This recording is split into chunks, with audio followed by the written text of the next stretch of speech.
Ele representa um falso voto de protesto. A candidatura Enéas é assim mais ou menos como um voto cacareco, um voto de protesto que significa, em termos políticos e sociológicos, um subdesenvolvimento de formação política extremamente negativo para a consolidação da democracia. Cacareco ou não cacareco, o fato é que a figura extravagante do Dr. Enéas capturou 360 mil votos nas eleições presidenciais de 89. Suas 59 aparições de apenas 15 segundos cada uma foram suficientes para bater 10 outros candidatos à presidência, alavancando a sua imagem para esta nova tentativa. Eu acho que o Enéas, quando ele apareceu, não é aquela coisa de falar rapidinho, ele tinha pouco tempo, meu nome é Enéas, era genial, era um barato. É que agora ele está se levando a sério demais. Então agora ele virou assim um mini fascistazinho, não é? Desse tal de prona, fala em estado forte, fala em ordem, daqui a pouco ele vai começar a dizer Anauê, não é? Então daí é ridículo. Há um resíduo no eleitorado brasileiro que será sempre sensível a um tipo de voto folclórico. Se Pelé fosse candidato, se a Xuxa fosse candidata, eles teriam muitos votos também. Então a candidatura Enéas acaba cristalizando esse resíduo que é sensível a um apelo folclórico, a um apelo do contra, a um apelo do espírito do contra mesmo, que se cristaliza nesse tipo de proposta e até mesmo no tipo de visual do candidato. Folclórico ou ordeiro? Autoritário ou austero? Qual Enéas essa campanha revelará? Eu acredito que, para podermos conseguir uma nação livre e soberana, é fundamental que exista no topo da pirâmide um homem com determinação. Enquanto nós procurávamos lançar luz sobre a candidatura do Dr. Enéas, fizeram-se trevas aqui nos estúdios do SBT em São Paulo. Faltou energia elétrica e eu peço desculpas ao senhor Dr. Enéas por essa nossa falha. Eu disponho, senhor Boris Casoy, de 1 minuto para expor minhas ideias. Mas com esse minuto, como eu já estou no 3º lugar, eu vou mostrar aos senhores candidatos que aí estão, que a população quer um governo com determinação, um governo com firmeza, um governo que faça renascer o espírito de civismo, de cidadania e de confiança na pátria. Doutor Enéas, por causa desse incidente com luz e tudo isso, nosso tempo está esgotado. Eu gostaria de convidá-lo a voltar rapidamente ao Telejornal Brasil, onde o senhor tem liberdade para trazer a sua mensagem. Boa noite, muito obrigado, doutor Enéas. Boa noite, senhor. O senhor permite aparteá-lo? Posso? Em 1994, essa imprensa que aí está podre, completamente podre. Em 1994, essa imprensa me apresentava quase, desculpe, só por favor, como não concorrente. Até 15 dias antes eu não existia no cenário, não aparecia. E, no entanto, quando as urnas se abriram, eu fui o 3º mais votado. O que saiu da urna, não tínhamos fiscal em nenhum lugar do Brasil. O que saiu foram quase 5 milhões de votos, o senhor se recorda.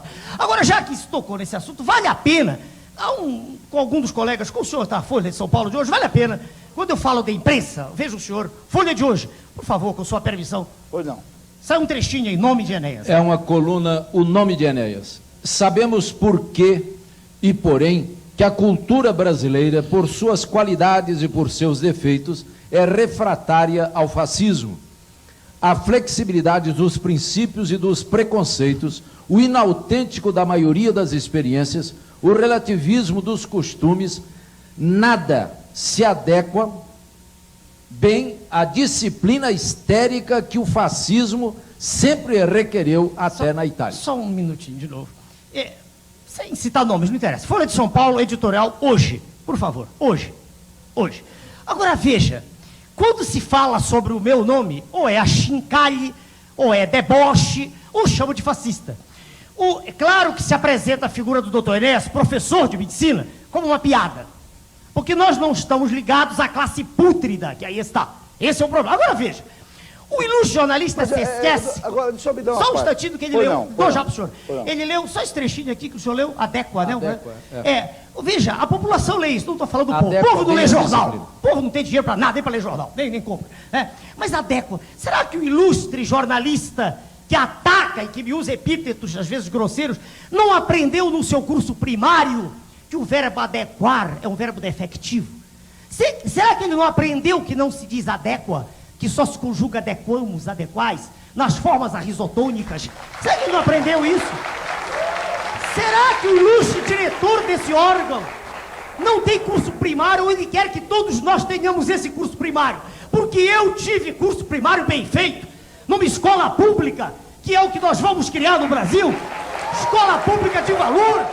Como Vossa Excelência vê o problema da censura nos meios de comunicação? Doutor Marcelo, também é uma questão séria. Eu sempre disse, a imprensa tem que ser livre. Claro, não pode haver asfixia. Mas a desgraça brutal é que hoje existe uma asfixia. A imprensa só publica aquilo que interessa ao poder. A imprensa não mostra a destruição, o esfacelamento da nação brasileira. Então já existe a censura. Isso é que é pior.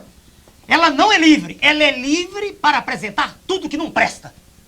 Isso assim ela é livre. Quer dizer, então, quando o senhor pergunta qual é a nossa posição, é que ela deve ser livre, mas tem que ser responsável. É preciso que, num governo preocupado com a nação, que o órgão de comunicação seja apenado. Tem que existir uma lei de imprensa que faça com que ele não possa iludir a população. É assim que eu vejo. Eu, quando entrei nesse processo em 89, eu disse, não quero ser profissional de política. Não acredito nisso que está aí. Isso é uma farsa. É uma farsa, aliás, da qual participam grandes grupos poderosos que iludem o cidadão comum, que não tem acesso às informações, que não sabe que nós vivemos vilipendiados, explorados por um grupo poderoso chamado G7, cujas ordens são dadas aqui dentro sem que ninguém perceba. Fala-se internacionalização da economia. Isso é o novo nome, isso é um eufemismo apenas para neocolonialismo. Esse é que é o nome correto. Destrói-se a família. Eu quando cheguei eu vi que se estava falando sobre isso. Destroem-se valores cívicos, nada mais tem importância. No horário nobre veiculam-se cenas de sexo quase explícito. Não há nenhuma das coisas que no passado tinha importância, tem mais importância no momento. Inversão completa de valores. A tela da televisão é um instrumento de perversão. Destruição da família, destruição do respeito aos mais velhos, destruição da pátria. Bom, eu sou radicalmente contra isso. A que é que o senhor atribui essa passividade da sociedade brasileira? Tudo sendo destruído, como diz aquele conhecido nosso, seu soberano, economia de cemitério, e a gente não vê uma manifestação gigantesca. A que é que o senhor atribui isso? O nosso povo é a grande vítima, não é verdade? Agora, o nosso povo tem uma máquina terrível, que é a mídia, que condiciona o seu pensamento. A mídia mente, a mídia quer dizer, distorce, a mídia retira a nossa... Nós vamos entrar no primeiro mundo. A mídia destrói a nossa autoestima, faz que nós não nos amemos a nós mesmos, destrói, não respeitemos, destrói o conceito de nação, a coisa de família. Professor, é porque o nosso tempo está chegando ao fim. Uma coisinha de que eu quero que o senhor fale. Isso é irreversível ou é reversível, professor? Enéas, há ou não esperança? Enquanto houver um brasileiro vivo, nós vamos lutar. E vamos fazer história. Essa questão do fim da história. Enquanto houver um brasileiro vivo, nós vamos lutar e vamos resgatar tudo isso. E vamos fazer da nossa terra o maior país do planeta. Vamos fazer a maior civilização que o homem já viu sobre a Terra. Professor, muito obrigado pela sua presença no nosso programa. Obrigado. 3, 2, 1. Doutor Enéas, quais as lições que ficaram com a sua candidatura a presidente da República? 3, 2, 1.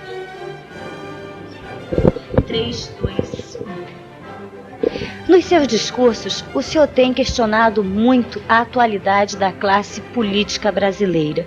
Por quê? 3, 2, 1. 3, 2, 1. A Amazônia vive um momento singular. Na sua opinião, 3, 2, 1. 3, 2, 1. A Amazônia vive um momento singular. Na sua opinião, como viabilizar o seu desenvolvimento sem devastá-la? 3, 2, 3, 3, 2, 1. 3, 2, 1. O Brasil atravessa uma crise generalizada. Na sua opinião, como fazer para resolver as questões de saúde, educação e economia? 3, 2, 1. 3, 2, 1. E o senhor, o que acha do presidente eleito Collor de Mello? A mesma pergunta. 3, 2, 1. E o senhor, o que acha do presidente eleito Fernando Collor de Mello?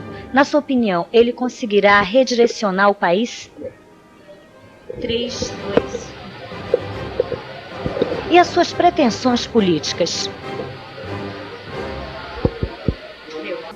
Agora está sendo perpetrado no Congresso Nacional um golpe terrível contra mim.